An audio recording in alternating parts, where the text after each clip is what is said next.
ഈ ഡിജിറ്റൽ മീഡിയയുടെ പല മണ്ടത്തരങ്ങളിലൊന്നാണ് പേഴ്സണൽ ബ്രാൻഡിങ്. ഇപ്പോൾ ഭയങ്കരമായിട്ട് വളരുന്നില്ലേ, പേഴ്സണൽ ബ്രാൻഡിങ് ഭയങ്കര സംഭവമായില്ലേ എന്നൊക്കെ ചില ചോദ്യങ്ങൾ ഇതിനോട് ഒരുപാട് പേര് ചോദിക്കുന്നില്ലേ. പക്ഷേ ഈ പേഴ്സണൽ ബ്രാൻഡിങ് ഒന്നും പുതിയ സംഭവമായിട്ട് നമുക്ക് കാണാൻ കഴിയില്ലല്ലോ.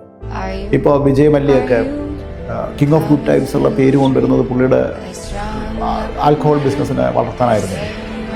എത്ര സുന്ദരമായിട്ടാണ് പുള്ളി ആ ബ്രാൻഡിനെ ബിൽഡ് ചെയ്ത് കൊണ്ടുപോയത്.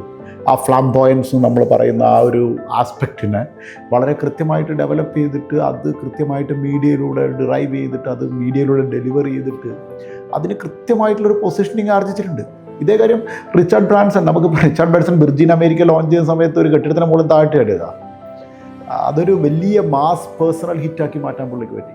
എനിക്ക് തോന്നുന്നത് വിർജിൻ മൊബൈലിനോ മറ്റോ ലോഞ്ചിൻ്റെ സമയത്ത് ഒരു മൊബൈൽ ഫോണിൻ്റെ ട്രാൻസ്പെറൻ്റ് ആയ ഒരു മൊബൈൽ ഫോണിൻ്റെ ഉള്ളിൽ കയറി നിന്നിട്ടൊക്കെ ചെയ്യുന്ന സാധനങ്ങളുണ്ട്. അപ്പം പേഴ്സണൽ ബ്രാൻഡിങ് എന്ന് പറയുന്നത് ഒരു പുതിയ സാധനമല്ല.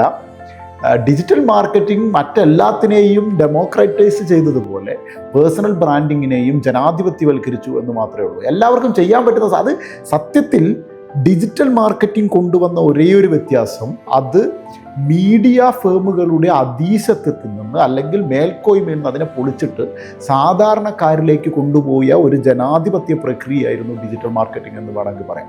അത് സോഷ്യൽ മീഡിയ മാർക്കറ്റിങ്ങിലും അത് പേഴ്സണൽ ബ്രാൻഡിങ്ങിലും സംഭവിച്ചു. പണ്ടും ആപ്പിളിൽ എനിക്കിപ്പോഴും ആപ്പിളിൻ്റെ ആദ്യമായിട്ട് ഐഫോൺ ഇൻട്രൊഡ്യൂസ് ചെയ്യുന്ന സ്റ്റീവ് ജോബ്സിൻ്റെ പ്രസംഗം കേൾക്കാൻ എത്ര സുന്ദരമായിരുന്നു. അല്ലെങ്കിൽ സ്റ്റാൻഫോർഡിൽ നടത്തിയിട്ടുള്ള സ്റ്റേ ഹംഗ്രി സ്റ്റേ ഫൂളിഷ് പ്രസംഗങ്ങളൊക്കെ എത്ര വലിയ പേഴ്സണൽ ബ്രാൻഡിനെയാണ് ക്രിയേറ്റ് ചെയ്തത്. അപ്പോൾ പേഴ്സണൽ ബ്രാൻഡിങ് പുതിയതല്ല, അതിൻ്റെ മീഡിയയെ ഡെമോക്രാറ്റൈസ് ചെയ്യുക അല്ലെങ്കിൽ അതിനെ ജനാധിപത്കരിക്കുക, അതിൻ്റെ കുത്തക അവസാനിപ്പിച്ചു എന്നുള്ള ഒരു കാര്യം മാത്രമാണ് ഡിജിറ്റൽ ഏജിൽ സംഭവിച്ചത് എന്ന് വിശ്വസിക്കാനാണ് എനിക്കിഷ്ടം.